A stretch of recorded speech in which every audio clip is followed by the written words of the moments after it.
चलिए भाई, हम लोग पढ़ रहे थे आगे अपना कैपेसिटर पढ़ रहे थे। कैपेसिटर हम लोगों ने कल देखा था समांतर क्रम संयोजन, है ना।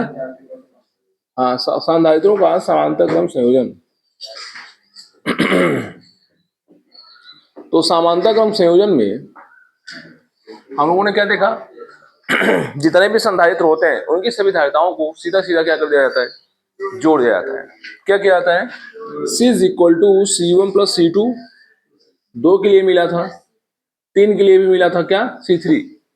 समझ रहा है। ऐसे ही हम लोगों ने देखा कि जो संधारित्र की तुल्य धारिता होती है समांतर क्रम में, वो कितनी होती है, जो सबसे अधिक वाली धारिता होती है उससे भी अधिक होती है। अगर हमारे पास कई संधारित्र आपस में समांतर क्रम में जुड़े हों, उसमें जो सबसे ज्यादा वैल्यू होगी, जो सबसे ज्यादा धारिता होगी, उससे भी ज्यादा मान प्राप्त होगा। ये हमने पहला पॉइंट लिखवाया था आपको। सेकेंड पॉइंट आपको लिखवाया था, सेकेंड पॉइंट क्या लिखवाया था उसमें, सेकेंड पॉइंट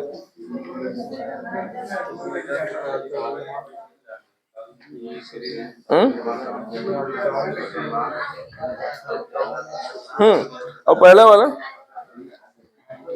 ठीक है ठीक है ठीक है ठीक है। ये दोनों पॉइंट आप लोगों ने कल देखा था कि अलग अलग धारिताओं को क्या कर दिया जाता है, सीधा जोड़ दिया जाता है। और दूसरा आपको पॉइंट लिखवाया जाता है जो अधिकतम मान होता है उससे भी ज्यादा प्राप्त होता है। ये दो पॉइंट हमने कल देखा था। और भी अगर हम लोग देखें या बात करें पॉइंट्स की, ठीक है। नेक्स्ट पॉइंट आप देख सकते हैं यहाँ पे, अगर हमारे पास कई सारे आवेश हों, इसके अनुसार चूंकि हम लोग देखे थे कल कि Q इज इक्वल टू क्या वैल्यू हम लोग लिख रहे थे, Q1 प्लस Q2, इसी के सहारे पे आया था क्यों भाई, यही तो हम लोग लिख रहे हैं ना, CV is equal to CV1 plus CV2, ऐसा लिख रहे थे। किसी C1 भी प्लस C2 भी ऐसा लिख रहे थे ना। तो यहां से हमारी जो वैल्यू आई थी वो क्या आई थी, C is equal to C1 plus C2 plus C3 आई थी। तो यहां से हम लिख सकते हैं ना, Q इज इक्वल टू क्या, Q1 plus Q2 plus Q3 up to so on, जितने भी आवेश होंगे सबको इस प्रकार से जोड़ दिया जाता है। ठीक है ना। ये समांतर के लिए है, सभी कुल आवेशों का योग नेट आवेश के योग की क्या होगा, बराबर होगा। ये आवेश कौन सा है, जो बैटरी के द्वारा दिया गया है। ये आवेश कौन सा है, जो बैटरी के द्वारा, या तुल्य बोला जाता है इसको, इन सभी के तुल्य बोलते हैं इसको। ठीक। और भी पॉइंट हमारे पास है इसके, जैसे और भी पॉइंट है। ये तो था आवेश का हमारा, यदि n आवेश हो, सॉरी n संधारित्र हो, n समान संधारित्र, यदि समान धारिता के, यदि समान धारिता के n संधारित्र आपस में समांतर क्रम में जुड़े हों, आपस में समांतर क्रम में जुड़े हों, वहां पे क्या था, अगर n संधारित्र श्रेणी क्रम में जुड़े थे तो उसकी वैल्यू हम लोग क्या लिखे थे, श्रेणी क्रम वाली C बाई n। n संधारित्र अगर श्रेणी क्रम में जुड़े हो तो उसकी वैल्यू हम लोग क्या लिखे थे, C बाई n लिखे थे। और अगर हमारे पास n संधारित्र क्या हो, आपस में समांतर क्रम में जुड़े हो तो क्या लिखेंगे, NC। हाँ, जो कुल धारिता होगी C इक्विवेलेंट होगी, वो क्या होगी, N इंटू C की क्या होगी, बराबर होगी। ये कैसे, जैसे मान लो हमारे पास दो संधारित्र है, इसका भी मान 2 माइक्रोफैरड है और इसका भी मान 2 माइक्रोफैरड है। इसका समांतर में करो कितना आएगा, 2 2 4 आएगा, 0 आएगा ना। अब ये 4 क्यों आया, क्योंकि यहाँ पे क्या कर रहा है कि C इक्विवेलेंट जो होगा वो N इंटू C के बराबर होगा। N माने यहाँ कई लोग हैं, 2 लोग हैं, और एक की वैल्यू कितनी है, 2 है, तो 2 दूनी। ऐसे ही मैं बोलूं अगर कि चलो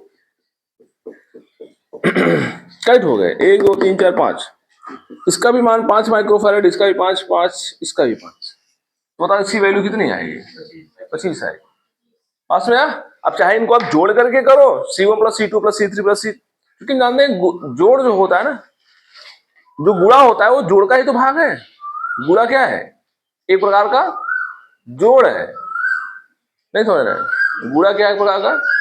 आप लोग जानते होंगे अच्छी तरह से कि अगर कहीं पे लिखा है 2+2 तो हम इसको लिख सकते हैं 2 × 2। अगर कहीं लिखा है 2+3 सॉरी 2+2+2 इसको आप क्या लिख सकते हो? 2 × 3 लिख सकते हैं। लिख सकते नहीं लिख सकते? मतलब यहाँ दो बार है, यहाँ 3 बार है। अगर मैं यही लिख दूं 3+3+3+3+3+3+3 1 2 3 4 5 6 तो क्या लिखोगे? 3 × 6 लिखोगे। अब तुम चाहे जोड़ोगे वही मान आएगा, चाहे गुणा करो वही मान आएगा। माने जोड़ जो होता है वो गुणा का एक भाग, बट अंतर क्या होता है कि जब गुणा का प्रयोग हम लोग क्यों करते हैं? जिससे हमको सवाल हल करने में क्या हो, आसानी हो। नहीं हम वही चीज जोड़ना शुरू करेंगे तो बहुत लंबा प्रोसेस हो जाएगा। ठीक है, उसके लिए लोग क्या कर देते हैं? गुणा कर देते। जैसे कोई कहा कि चलो भाई 1000 × 100 करो। अब आप ये करने लगोगे, अब बहुत अच्छी बात है, लेकिन अगर आप यही 1000 बार लिखो और फिर क्या करो, सबको जोड़ो, तो आपके लिए क्या है? बवाल है। इसलिए इसको सॉल्व करने के लिए हम लोग क्या करते हैं? गुणा करते हैं। ऐसे भाग होता है, घटाना का जो उल्टा भाग होता है क्या होता है? भाग। तो ये बात आप समझ गए ना? वही चीज यहां मैं लिखा हूं, C = NC होगा हमारा। समझ रहा ना? अब सब पॉइंट आप लोग समझते चला करो। देखो जितने पॉइंट्स होते हैं ना, सब न्यूमेरिकल सॉल्व करने बहुत आसान ला देते हैं। अगर आप अपने पैटर्न पे रहो, सिस्टमेटिक थोड़ा सा पॉइंटों को समझे रहो ना, तो सारी चीजें आप क्लियर होती रहेंगी। ठीक है, तो ये पॉइंट आपको समझ में आया, ये भी पॉइंट आपको समझ में आया, ये पॉइंट समझना नहीं था, ये आपको कल प्रूव कराया गया था। ठीक है ना? आगे इन पॉइंटों को देखते हैं। और क्या हो सकता है? ये तो है एन आवेश के लिए हो गया, ये संधारित्रों के लिए हो गया। ठीक है, अगर हमें, हाँ जैसे हम लोगों ने उसमें निकाला था, वहां पे श्रेणी वाले में यहाँ का वोल्टेज कितना था, यहाँ का वोल्टेज कितना था बताओ? केवल भी था V1 V2? केवल भी था V1 V2? दोनों जगह V1? वो तो श्रेणी है ना, वहाँ तो आवेश बराबर होते हैं। यहाँ आवेश बराबर होते हैं, विभव अलग अलग होते हैं। भूला जा रहे हो? और इसमें बार बार फोकस कर रहा हूँ आप लोगों को कि श्रेणी क्रम में वोल्टेज को क्या रखना है? अलग रखना है, और आवेश को क्या रखना है? समान रखना है। भूलना नहीं है इसको। यहाँ पे हम लोग ये वैल्यू लिखे थे V = V1 प्लस, जो हम लोग V1 और V2 का मान प्राप्त किए थे, एक अलग से आपको मैंने बताया था, V/C1 + C2 × C2, और V2 = V/C1 + C2 × C1। ऐसा कुछ किए थे नहीं? अब बताओ, अगर यहाँ हमें Q1 Q2 का मान प्राप्त करना हो तो हम क्या करेंगे? क्योंकि यहाँ पे जो वैल्यू है हमारी वो Q = Q1 + Q2 के बराबर है। यहाँ V = V1 + V2 के बराबर था। ठीक, अब मान लो कि हमारे पास समांतर क्रम है, ऐसे संधारित्र हमारा जुड़ा हुआ है समांतर क्रम में। ठीक है, इस तरीके से।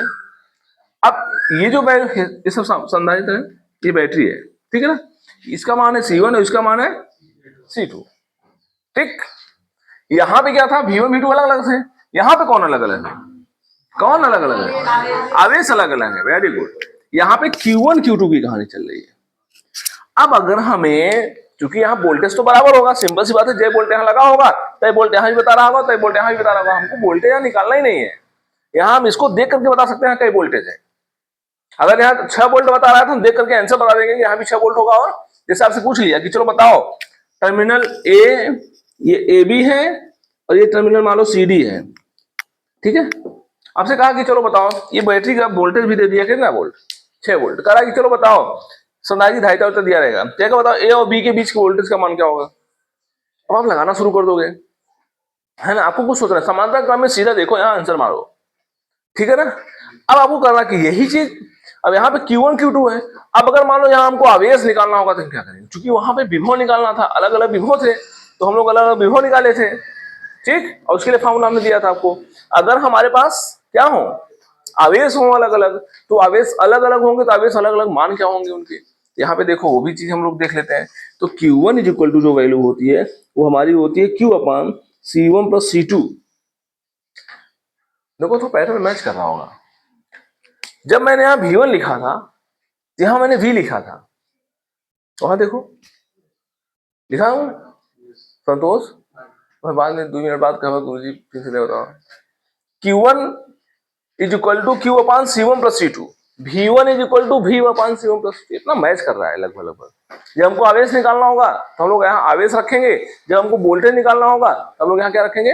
वोल्टेज रखेंगे। सब यहाँ अब थोड़ा सा मैचिंग सही करना है। क्या कि यहाँ पे हम लोग जो Q1 के वहां जो V1 के साथ C2 रखे हैं ना, उसको क्या रखेंगे?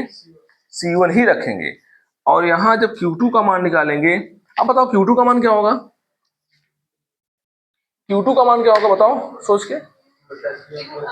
Q अपान, यहाँ देखिए बताओ ना, जैसे यहाँ देखो V1 is equal to V upon C1 plus C2 निकाला गया था और इनटू क्या था?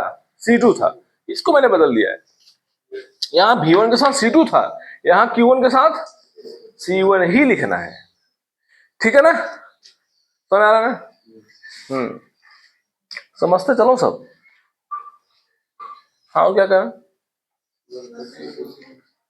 हाँ का C1 प्लस, और यहाँ क्या लिखोगे? C2 लिखोगे। अब इसको आप लोग सोच रहे हैं ठीक है, और इसको हल करके चेक करते हैं, जैसे हम उसको आपको हल करके दिखाया था। चलो इन दोनों को जोड़ते हैं। इन दोनों को जोड़ने का मतलब किसको हम जोड़ रहे हैं? Q1 प्लस, जैसे समझो क्या बोला, इन दोनों को जोड़ो। इन दोनों को जोड़ने का सीधा तात्पर्य किससे है? Q1 प्लस, मतलब मैं Q1 प्लस Q2 को जोड़ूंगा और आंसर क्या आना चाहिए? Q1 प्लस Q2 बराबर क्या आता है? Q आएगा। Q1 प्लस Q2 बराबर क्या आना चाहिए? Q। ये तो बार बार होता है। और चेक करते हैं, इनको जोड़ते हैं तो QC1 अपान C1 plus C2 plus QC2 अपान क्या? C1 plus C2। कुछ कॉमन दिख रहा है क्या ऊपर? पहले क्या ले लो? एलसीएम कितना होगा? ये क्या होगा? QC1 ही होगा, ऊपर QC2 ही होगा। कुछ कॉमन दिख रहा है? Q कॉमन दिख रहा है, C1 प्लस C2 ढक्कन में लिखो अपान C1 प्लस, ये कट जाएंगे साहब, क्या बचा? इसका मतलब है कि जब मैं Q1 प्लस Q2 को जोड़, ये Q1 का मान था, देखो ये Q1 का मान था, ये Q2 का मान था। जब मैं Q1 प्लस Q2 को जोड़ूंगा आंसर क्या आना चाहिए? Q आना चाहिए। तो Q आया कि नहीं आया? तो अगर Q हमारा आया, इसका मतलब Q1 प्लस Q2 बराबर क्या? Q। इसका मतलब ये फार्मूला हमारा सही है। इस पैटर्न को यहाँ पे जब हम लोगों ने इनको जोड़ा था क्या आया था? V आया था। क्या आया था? क्योंकि V is equal to V1 plus क्या होता है? V2 होता है। इसको आपको जोड़ कर भी दिखाया था। ये समझ में आया? तो जब डायरेक्ट आपको आवेश का मान ज्ञात करना हो तो आप सीधा इस पैटर्न पे आना। क्या करना है? दिमाग में सेटिंग करो एकदम से बढ़िया से। एक ये वाला सेट कर लो, वाला आ जाएगा V1 is equal to V upon. देखो ये चीज सेम रहेगी, ठीक है ना? यहाँ C1 C2 नहीं सोचने लगना, ठीक है ना? तो क्या करोगे? V1 is equal to V upon C1 plus, बस V1 के साथ C2 लगाना है और V2 के साथ C1 लगाना है। यहाँ पे सेम पैटर्न करना है, बाकी वही चीजें हैं। यहाँ पे V1 भी था, यहाँ पे Q1 Q है, ठीक, अपान C1 प्लस C2 है, ये है, ठीक, और C1 भी है हमारा। समझ आया कि नहीं आया? उसमें C2 C1 उल्टा करोगे, इसमें C1 C2 सीधे सीधे रखोगे। समझ आ गया? और चीजें देखो थोड़ा सा, सब समझ में आ रहा है ना भाई? पॉइंट, ये पॉइंट समझने बहुत जरूरी होते हैं श्रेणी और समांतर के। समझ रहा हूं।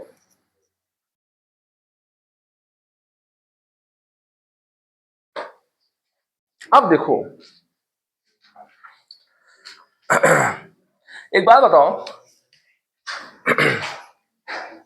यहां पे हमारे पास समांतर क्रम में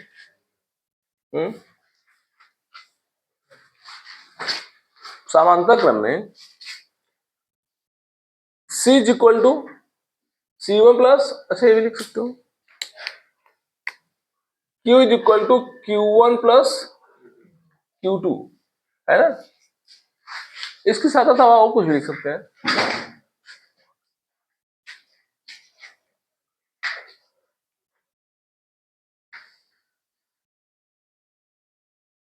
और कुछ बन जाएगा। उसमें कुछ कराया था मैंने, कहा पॉइंट ना समांतर वाले में, देखो क्या कराया था।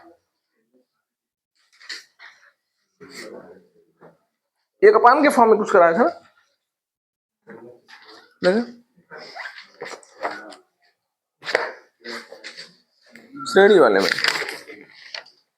हम्म हम्म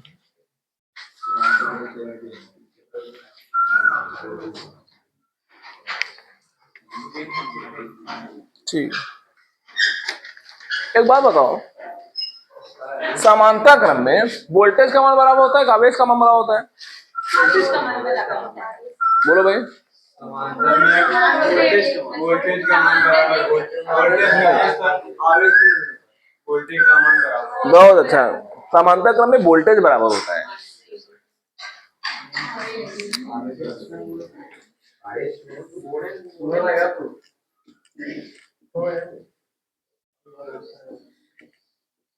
ये सही लिखा हूं? सही लिखा हूं ना? और समांतर में इसको ऊपर कहीं टांग लो, वही कॉपी में। ये बहुत जरूरी काहे बताइए। इसको ऊपर टांग लो कहीं जिससे स्पष्ट रहे पॉइंट, ठीक है ना? ऊपर कहीं उसमें लिख लो पन्नों में, ऊपर खाली रहता है ना। हाँ, या तो लोग चैप्टर का नाम डालते हो, वही लिखो इसको तो बढ़िया से।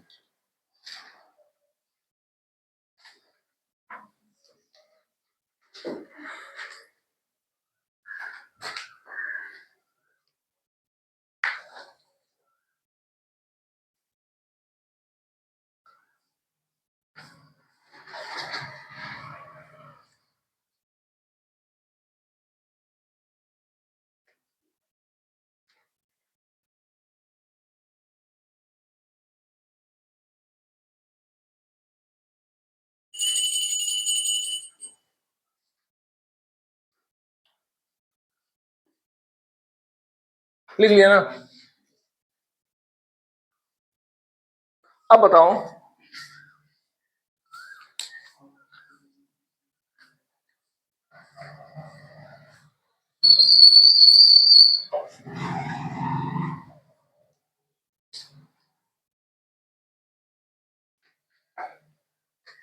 इधर देखो, समांतर में क्या होते हैं? वोल्टेज बराबर होते हैं। अब तो संतोष पक्का है ना? अब मत भूलना।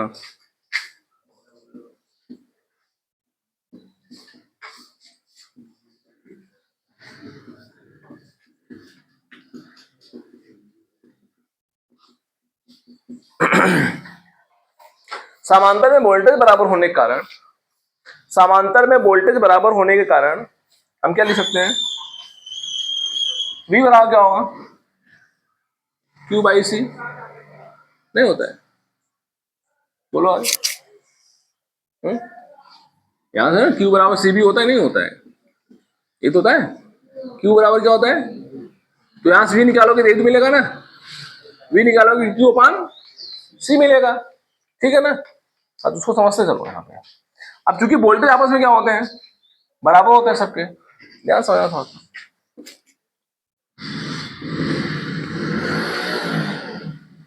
ये आपका एक समांतर क्रम है। यहाँ का जो वोल्टेज होगा वो यहाँ के वोल्टेज के और यहाँ के वोल्टेज क्या होगा? बराबर होगा। तीनों वोल्टेज आपस में क्या होंगे? और जितने लोग होंगे सभी के वोल्टेज आपस में क्या होंगे? बराबर होंगे। जरूरी नहीं दो ही लोग हो, 3 होगा तो भी बराबर होगा, 4 होगा तो भी बराबर होगा, 5 होगा तो भी बराबर होगा। जितने सारे वोल्टेज होंगे सब आपस में क्या होंगे? बराबर होंगे। किस क्रम में? समांतर क्रम में, ठीक है ना? ऐसे हम लोग आवेश बराबर किए थे वहां पे। श्रेणी क्रम में किसको दिखाए थे? आवेश बराबर दिखाए थे। यहाँ पे कौन बराबर है? वोल्टेज बराबर है। तो देखो ध्यान से, अगर ये C1 वाला है, ये C2 वाला है, ठीक है ना? यहाँ पे आवेश क्या होगा? यहाँ पे आवेश क्या होगा? Q1 होगा। यहाँ क्या होगा? Q2 होगा। सर है ना? अब यहाँ पे समझो, समांतर में वोल्टेज बराबर होने के कारण हम क्या लिख सकते हैं? यहाँ का जो वोल्टेज होगा वो यहाँ के वोल्टेज के बराबर होगा। और यहाँ का वोल्टेज माने क्या? चलो निकाल लेते हैं कि पहले के लिए, ये डायरेक्ट लिखो, छोड़ो। देखो ध्यान से सब लोग, ऐसे लिख सकते हो ना, V equal to Q1 C1 लिख सकते हो।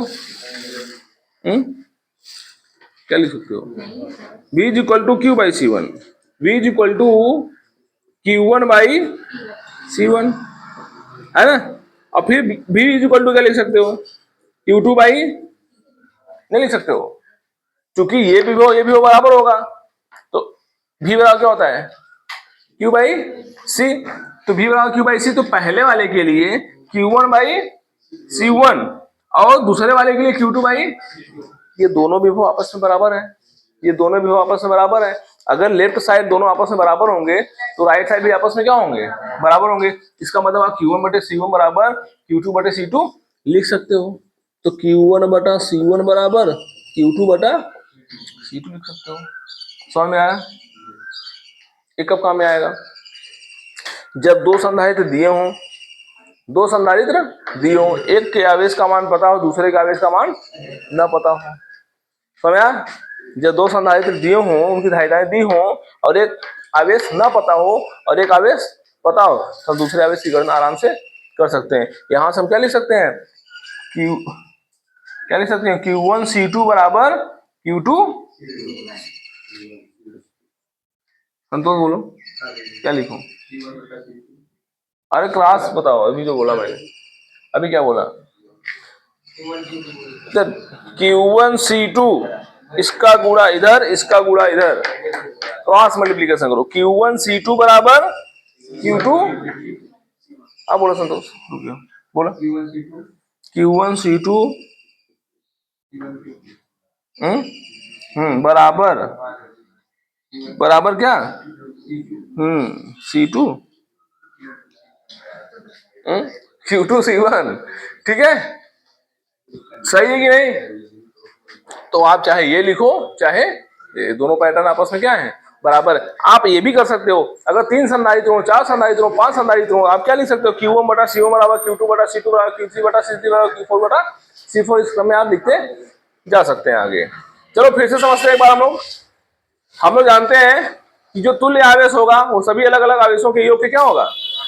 बराबर होगा। जो तुल्य आवेश होगा वो सभी अलग अलग आवेशों के योग के, ऐसे धारिता भी होती है, इसके लिखना नहीं है, आप लोग लिखे हैं इसको, ठीक है ना। यदि समान धारिता के n संधारित्र आपस में किस क्रम में जुड़े हों? समांतर क्रम में जुड़े हों, तो तुल्य धारिता का मान क्या होगा? C equivalent is equal to NC। ठीक, n माने क्या? जितने संधारित्र आपस में, जो n माने 3 भी हो सकते हैं, n माने 4 भी हो सकते हैं। n संधारित्र का मतलब समझ रहे हो ना? n संधारित्र का मतलब अनंत नहीं समझना, यही गलती करते हैं आप लोग। n संधारित्र का मतलब 3 संधारित्र भी हो सकता है, 2 संधारित्र भी हो सकता है, n का मतलब 4 भी हो सकता है। n एक पूर्णांक है। n का मतलब क्या होता है? n माने n की वैल्यू 0 भी हो सकती है, n की वैल्यू 1 भी हो सकती है, 2 भी हो सकती है, 3 भी हो सकती है, 4 5 6 7 8 9 10 11 12 जितने भी हो सकते। n का मतलब क्यों अनंत मत समझा करो आप लोग। n का मतलब n गिनती तक, समझ ना? दुआ भी हो सकता है, तीनों भी हो सकता है, 4 भी हो सकता है, 5 भी हो सकता है, 6 भी हो सकता है, जो भी हो सकता है। ठीक, जितने रहेंगे वहां वैल्यू रखोगे, एक हिदायता रखोगे, आंसर आ जाएगा। Q1 Q2 का मान निकालना होगा तो Q upon C1 plus C2 रखो, Q upon C1 plus C2 रखो, एकदम सिंपल भाव में दिमाग लगा के रखो, याद करोगे इसको गड़बड़ हो जाएगा। सेटिंग बनाया करो कि यहाँ Q1 है, यहाँ भी Q है, ठीक है, इसके साथ क्या लगा है? C1 लगा है। कभी गलती हो जाए तो दोनों को लिख लेना फार्मूला, और फिर क्या करो? दोनों को जोड़ लेना। अगर आ रहा है सही Q आ गया तो सही है, Q नहीं आया तो गड़बड़ है। समझ आ रहा ना? इस तरीके से हम लोग हल करेंगे इसको। ये Q1 Q2 का मान हो गया। समांतर क्रम में अगर वोल्टेज हमारा बराबर होगा तो क्या क्या करना है? V is equal to Q1 upon C1 पहले वाले के लिए, V is equal to Q2 upon C2 दूसरे वाले के लिए। अब चूंकि दोनों वोल्टेज आपस में क्या है? बराबर है। दोनों वोल्टेज आपस में क्या है? बराबर है। दोनों वोल्टेज आपस में बराबर होने का अगर लेफ्ट साइड बराबर होगा तो हम राइट साइड भी बराबर दिखा सकते हैं। आप लोग पढ़े होंगे पीछे, ये Q1 बटा C1 बराबर Q2 बटा C2 में दिखा दिया। इस पैटर्न को हमने ऐसा भी लिख दिया। ठीक, इतनी चीजें समझ आई आप लोगों को? चलो इसको छाप लो, जो पॉइंट बचे हैं आप लोगों को। देखो इसमें कौन मिला है? श्रेणी क्रम के साथ साथ समांतर क्रम भी मिला हुआ है, ठीक है ना। तो हमारा ये संधारित्रों का जो मिश्रित संयोजन है, संधारित्रों का जो मिश्रित संयोजन है, उसमें क्या करते हैं हम लोग? श्रेणी क्रम के साथ साथ क्या यूज करते हैं? समांतर क्रम भी यूज करते हैं। क्लियर है? इसमें करते क्या है? ध्यान दो, इसमें करते क्या है? प्रियांशु मसाला मिला अब इधर देखा, ज्ञानशु अब इधर देखा।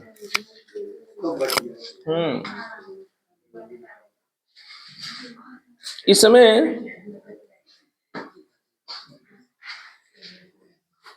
परिपथ को हल करते समय ये सब समझते रहा करो, तब चीजें समझ में आएंगी। अभी सवाल चालू होगा अभी तुरंत इसी के बाद। इसमें परिपथ को हल करते समय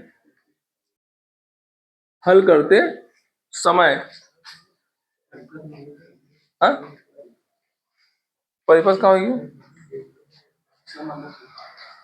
वही जो बनाते हैं समांतर श्रेणी वाला परिपथ उसको कहते हैं ना। इसमें परिपथ को हल करते समय सबसे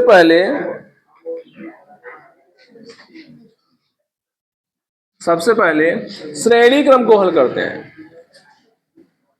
श्रेणी क्रम को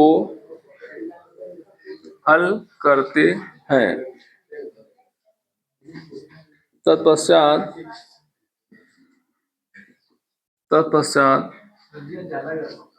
समांतर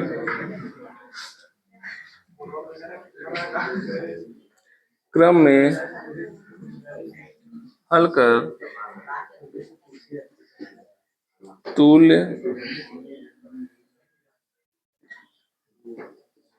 धारिता प्राप्त करते हैं। क्या लिखा है भाई? ये तो समझ आया। ये क्या है? श्रेणी क्रम के साथ साथ समांतर क्रम भी पाया जाएगा, वो हमारा मिश्रित कहलाएगा। इसको हल कैसे करेंगे? कैसे हमें हल करना होगा? अभी हम लोग अगर अलग, अब मिश्रित ही आता है, श्रेणी समांतर अलग अलग नहीं आएंगे आपको। श्रेणी समांतर अलग अलग बहुत सिंपल हो जाते हैं। अब आपके पास जो आएगा वो कैसा आएगा? मिक्स आएगा। तो मिक्स में क्या होते हैं? श्रेणी भी होगा और समांतर भी होगा। तो पहले किसको हल करोगे? यहाँ छपाई से परिपथ को हल करते समय सबसे पहले किसको हल करोगे? श्रेणी क्रम को हल करते हैं। श्रेणी क्रम को हल करने के बाद जो वैल्यू बचेगी फिर लास्ट में हम लोग उसको किस फॉर्म में कर लेंगे? समांतर क्रम में हल कर लेते हैं। तो ये सॉल्व करने का तरीका, खैर ये चीज पढ़ने के लिए, आपको याद करने के लिए नहीं तो सीधा परीक्षा में पूछा जाएगा। ये क्यों समझने वाली बात है आपको, ठीक? इसको आप लोग कॉपी में छाप लो, फिर हम लोग इस एग्जाम्पल को समझते तो समझ में आएगा।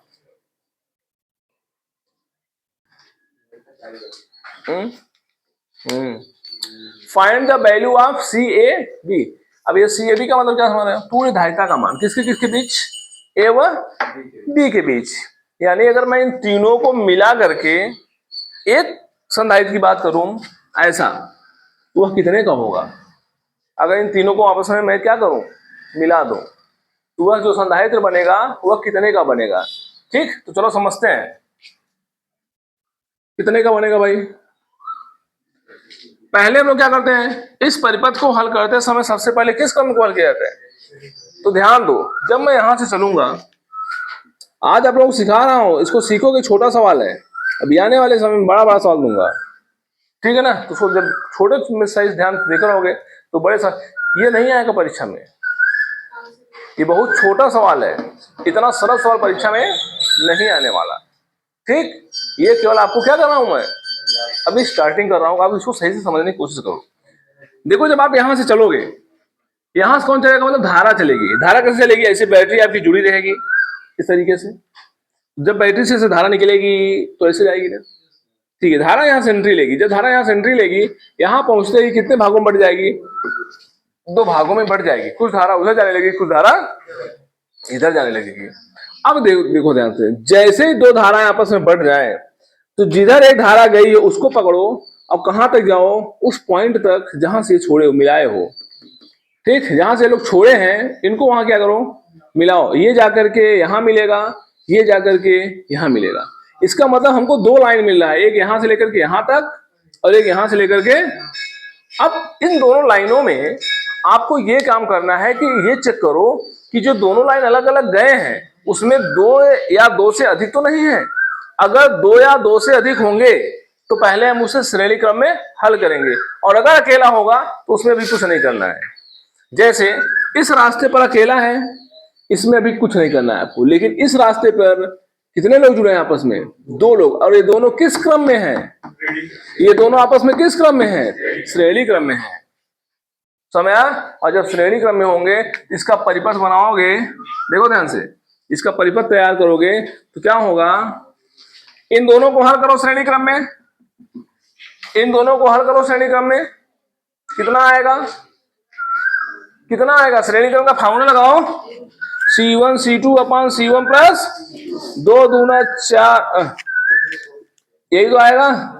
और 2×4 4/4 बराबर कई एक। या मैंने ये भी बताया था कि अगर दो समान संधारित्र आपस में जुड़े हों तो क्या कर जाता है, क्या कर जाता है, उनकी वैल्यू को आधा कर दिया जाता है। एक को पकड़ो और उसका क्या कर दो, एक को पकड़ो और उसका क्या कर दो। कितने के लिए मैं बोल रहा हूं, हाँ यही 3 ठो लगा रहेगा तो नहीं कराएगा। ठीक, जब दो श्रेणी में लगे हों, दो संधारित्र, दोनों का मान आपस में क्या हो, बराबर हो, तो हम लोग क्या करते हैं, एक वैल्यू पकड़ो उसका आधा कर दो, तो 2 का आधा कितना होता है। और अगर दिक्कत आ रही है तो अपना ये फॉर्मूला लगा करके हल करो। तो ये जानते रहना, ये हर लाइन में यूज होने वाला है, ये हर लाइन में यूज होने वाला है। C1 C2 upon C1 plus C2, समझ आया, पक्का है ना, इसको भूलना नहीं, मैं बार बार ये बात बता रहा हूं। चलो अब इसका अगर दूसरा हम लोग सर्किट बनाएंगे कुछ ऐसा बनेगा। अगर इन दोनों को मैंने हल कर दिया तो क्या आएगा, और ये अकेला है, ऐसे बनेगा। ठीक, एकदम शांत रहो, निकाल रहा हूं, उठा पटक देंगे। हंसो नहीं, मजाक नहीं करता हूँ, सीरियसली बता रहा हूँ। एकदम सीरियस रहो पढ़ते समय, क्योंकि मैं पढ़ते समय बहुत ज्यादा कभी कभी मैं खुद आवेशित हो जाता हूँ और फिर निरावेशित होने में टाइम लगेगा, इस बात को ध्यान रखना, ठीक है ना। सही से पढ़ाते समय पूरे कंसंट्रेशन का ध्यान रहो। अभी बड़े बड़े सवाल आएंगे तो हवा तक नहीं लगेगा, तब कहोगे गुरुजी हाँ, तब ये होगा निकल जाओ यहाँ से, है ना। जो नहीं समझा क्या करोगे, जब स्टार्टिंग से पकड़े रहोगे तब तो दिमाग काम करेगा ना। और ये बात सोचना गुरुजी उठा पटक नहीं पाएंगे, 2-3 बार पटकेंगे, समझ रहे हो ना। ये तो सोच में मत करना। अब 2-2 का कितना हो गया, एक। 2-2 का हल किए कितना आया है, 1 माइक्रोफैराड आया है, और ये पहले से कितना लिखा है, 1 माइक्रोफैराड लिखा है। मतलब इन दोनों को जब मैंने मिलाया तो कितना मिला हमको, 1 मिला। ये है हमारा श्रेणी क्रम का सलूशन। अब फिर इसके साथ हम लोग अब क्या करेंगे, क्या कर रहा है, तत्पश्चात किस क्रम में हल करते हैं, समांतर क्रम में हल करते हैं। अब ये दोनों किस क्रम में हैं, और समांतर क्रम में क्या किया जाता है, C = C1 प्लस, समांतर क्रम में सभी संधारित्रों को आपस में क्या कर दिया जाता है, जोड़ दिया जाता है। तो C = C1 प्लस C2, तो वैल्यू क्या आने वाली, ये आप लोग उल्टा हल कर रहे हैं, मतलब आप लोग नीचे हल करना, मैं इस लाइन के चक्कर में नीचे नहीं हल कर रहा हूँ। आप लोग इस चीज को नीचे बनाना इसके, और इस चीज को यहां हल करना, ठीक है ना। तो क्या आएगा, 1 प्लस कितना आ जाएगा पूरा आंसर, 2 माइक्रोफैराड, समझ आया। अर्थात अगर हम इन तीनों को आपस में मिला दें तो पूरी वैल्यू कितनी आएगी साहब, 2 माइक्रोफैराड। अर्थात ये CAB का मान है, इसका मान है CAB माने क्या, जो हम लोग C तुल्य लिखते थे ना, तुल्य, तुल्य मतलब क्या, A व B के बीच, तुल्य माने A व B के, A B के बीच जितने लोग हैं इन सभी को मिलाओगे तो कितना बनेगा, 2 माइक्रोफैराड। समझ आ गया, समझ आ गया, ये चीज है। इसको करो सवाल, ये फिगर इसके नीचे बनाना एरो दे करके, ठीक है, सेकंड फिगर है इसका, फिर उसके बाद हल कर लेना बाएं तरफ।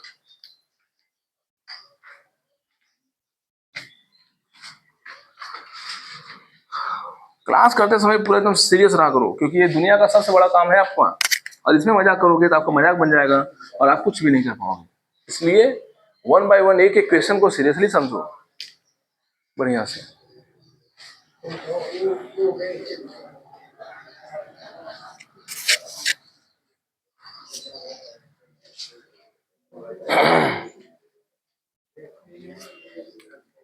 अब क्वेश्चन नंबर 2 आपको देता हूं।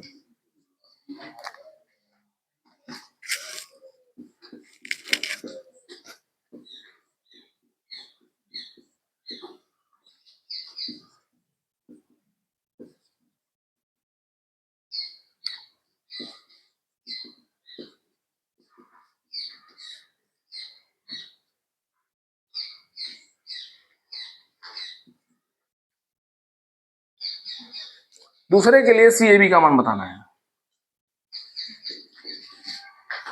दूसरे के लिए ये लिख लिए होंगे, ये वाला करिए फटाक से, CAB का मान बताना है।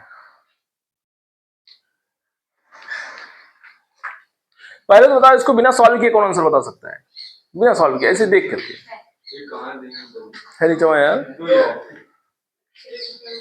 2 आएगा।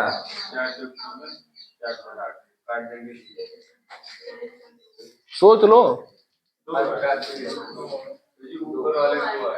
ऊपर वाले नहीं महाराज, है नीचे जो फिगर बना हुआ है। नया सवाल ये है ना, वो तो हल हुआ है ना। श्रेणी वाले का 2 आएगा, इसका भी आएगा और इसका भी आएगा, दोनों का मिला के इसका 1 आएगा, खाली उसका 2 आएगा। दोनों खोपड़े नहीं काम कर रही क्या? दोनों माइक्रो कहाँ से एक आ रहा है जी? कहाँ एक आ रहा है? ऊपर का 2 आएगा, नीचे का 1। एक का कितना है पहले हल करें? 2 आएगा, पक्का है। 4 4 का 4 4 का 2 2 2 का 5 5 का 2.5 10 10 का 6 6 का 3 आधा कर दो। श्रेणी में 2 ठू दिखे, आधा कर दो, 1 ठू, काम खत्म, सोचना ही नहीं कुछ। तो 4 4 का 2, 1/2 1/2 का 1/2 1/2 दिया हो तो क्या करोगे? 1/4 क्या करोगे? 1/2 का आधा 1/4 ही होता है ना। नहीं समझ में आ रहा क्या? ये 4 4 का 2 और 2 2 का मारेंगे ना, 2 2 का 1 हाफ करोगी ना। ये दोनों आपस में श्रेणी में है, ये भी दोनों आपस में, तो पहले श्रेणी को तो हल करो अलग अलग।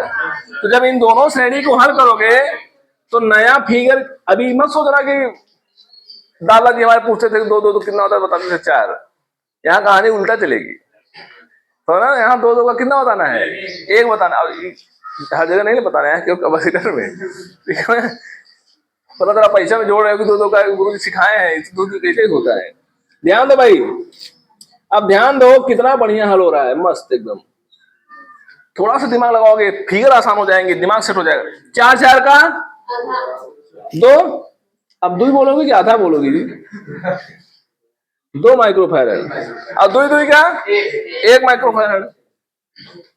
अब ये दोनों किस क्रम में है?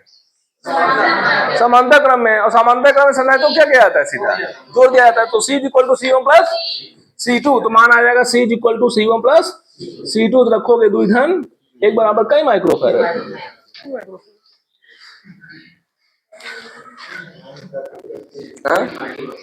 हाँ खड़ाक से हल करो, हल करते जाओ, मैं इधर लिखते जा रहा हूँ।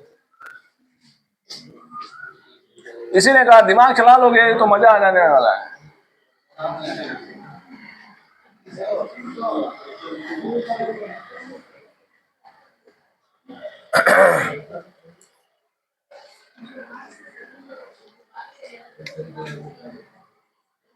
सवाल नंबर 3,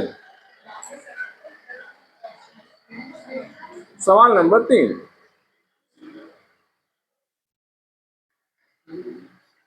हाँ इसको छापो तुरंत, इसको नीचे छापो और यहाँ हल कर लो।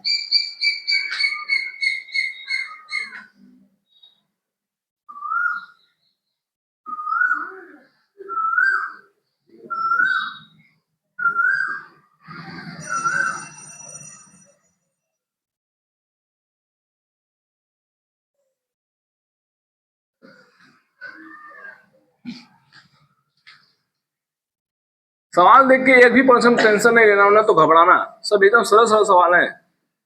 चिंता का मान, चिंता की कोई बात नहीं है। हाँ चिंता उनता नहीं करना।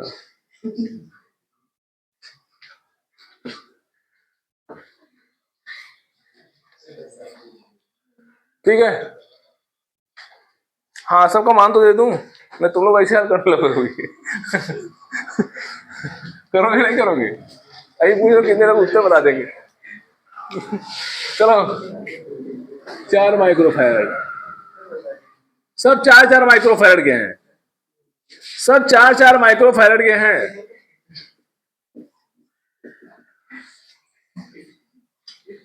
तो बताओ CAB का मान क्या होगा? क्या इसका आंसर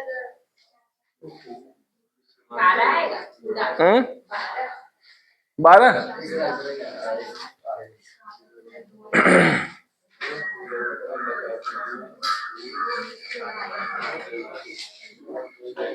कितना आ रहा है आंसर? ऐसे देख के उत्तर बताओ तब हल करेंगे। कितना है संतोष?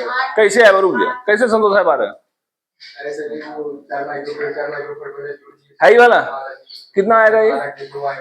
दो या दोनों का? और ये दोनों का दो या के बाद क्या करना? पूरा चारों करोड़ देवे। बहुत बढ़िया, एकदम सही है। सब लोग समझ गए? क्या करना है भाई? पहले श्रेणी को हल करो। पहले श्रेणी को, श्रेणी में कौन कौन है? इस श्रेणी में दिख रहा है क्या? ये अकेला ही गया है यहाँ। देखो अब कैसे पहचानोगे कौन श्रेणी? अभी मैं इसको इसके साथ श्रेणी मत कर देना। देखो यहाँ से चलोगे 4 रास्ते बढ़ गए, एक ये, एक ये, एक ये और एक। 4 रास्तों को अलग अलग देखो, समझ में आया? अब चारों रास्तों में चेक करो, कहीं ऐसा तो नहीं किसी के रास्ते में 2 लोग हैं, 3 लोग हैं, उनको पहले श्रेणी में हल कर लो। ठीक, इसमें कौन कौन है श्रेणी में? ये दोनों लोग हैं, ये दोनों आपस में श्रेणी में है और ये दोनों आपस में श्रेणी में है। तो क्या करोगे? एक नया फिगर तैयार करोगे। ध्यान दो, ये अकेला है, अकेले रहने दो। इसमें कितने लोग हैं? 2 लोग हैं। 4 4 का 4 4 का 2 और फिर 4 4 का 2 और फिर ये अकेला है। हो गए? अब देखो, एक पॉइंट यहां छापो, एक पॉइंट यहां छापो, खटाखट सबको मिला दो। फिगर सही है कि नहीं सही है? अब आप लोग बताओ। सही है? अब बताओ ये कितना है? 2 है, 4 है। ये कितना है? 2 है। Very good. ये कितना है? ये कितना है? 4 है। अब ये चारों किस क्रम में है? समांतर में है। अब कहीं श्रेणी नहीं दिख रही है आपको, क्योंकि इस लाइन में भी अकेला है, इस लाइन में भी अकेला है। लाइन को झांको, इस लाइन में भी अकेला है, इस लाइन में भी अकेला है। प्रत्येक लाइन में केवल एक ही एक है, इसलिए श्रेणी का यहाँ कोई चांस नहीं है। अब सभी लोग किस क्रम में हल होंगे? समांतर में। तो समांतर का फार्मूला क्या है? 4 लोग हैं तो चारों को आपस में क्या करो? जोड़ दो, तो सी ए बी का मान आ जाएगा। कई कई हैं? 4 धन 2 धन 2 धन 4 बराबर कई? 12 माइक्रोफैरड। समय क्या कोई किसी को दिक्कत हो बताना? किसी को भी ये मत सोचना कि गुरुजी मैं पूछ लूंगा बेइज्जती हो जाएगी, ऐसा कुछ नहीं। तुरंत जिसको ना समझ आए तुरंत बोलना खट से कि गुरुजी हमको यहाँ नहीं समझ में आ रहा है, फिर से बताइए। क्योंकि अगर अब नहीं बता पाओगे तो आगे तो जीवन में नहीं बता पाओगे, क्योंकि अब देख रहे हैं स्टैंडर्ड अब बढ़ता जा रहा है धीरे धीरे। ठीक है ना? सब लोग समझ में आया है ना? हाँ, मैं किसी से भी पूछ सकता हूँ, इसलिए अपनी तैयारी रखो सही।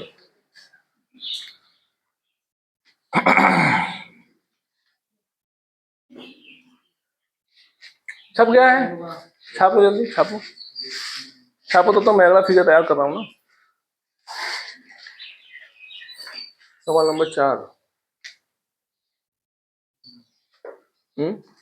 कब ऑन?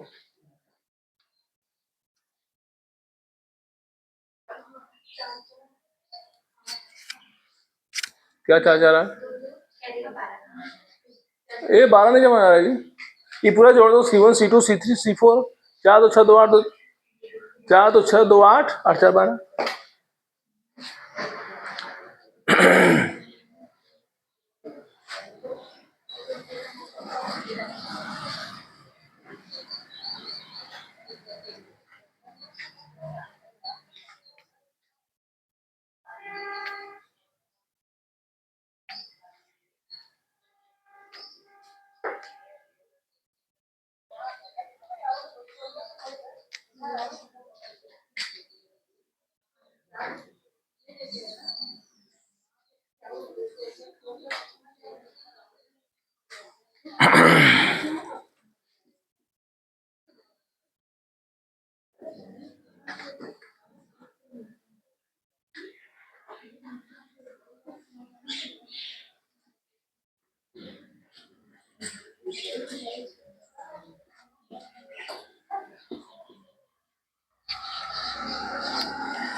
हाँ,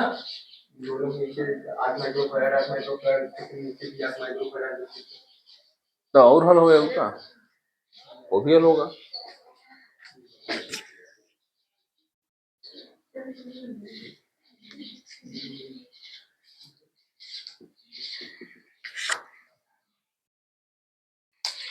एक सवाल और है हमारे पास यहाँ पे, आपको बताना है सी ए बी का मान। सी ए बी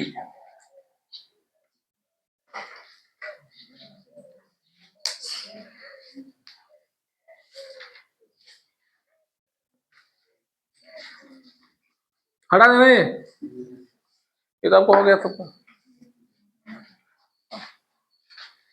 लिखा है। अरे कब लिखोगे? हाँ पंजीरी बट गई, अब कागज ले पहुंचे हो।